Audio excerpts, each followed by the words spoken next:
কখনো অভিনয়, কখনো ফ্যাশন, ভিন্নধর্মী উপস্থিতিতে আলোচনায় থাকেন নিদ্রা দে নেহা। এবার নতুন একটি ফটোশুট দিয়ে আবারও সামাজিক যোগাযোগ মাধ্যমে নজর কাড়লেন এই অভিনেত্রী ও মডেল। সাদা চাদরে মোড়ানো আয়োজনে জানালা দিয়ে আসা সোনালি সকালের আলোয় ক্যামেরাবন্দী হয়েছেন নেহা। আলো ছায়ার শৈল্পিক ব্যবহার, স্বাভাবিক অভিব্যক্তি আর তার আত্মবিশ্বাসী উপস্থিতি পুরো ফটোশুটে এনে দিয়েছে আলাদা মাত্রা। একটি ছবিতে তার পিঠের নান্দনিক ট্যাটুও নজর কেড়েছে। সুস্থ জীবন, সুন্দর পৃথিবী। ছবিগুলোর ক্যাপশনে নেহা লিখেছেন, যেখানে আলো থমকে দাঁড়ায় আমি ভাষা হয়ে উঠি।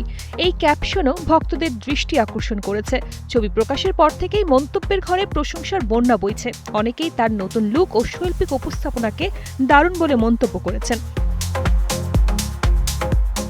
মিস ইউনিভার্স বাংলাদেশ 2020 এর সেরা 10-এ জায়গা করে নেওয়া নিদ্রা দে নেহা মডেলিংয়ের পাশাপাশি ওটিটিতেও নিজের পরিচিতি গড়ে তুলেছেন।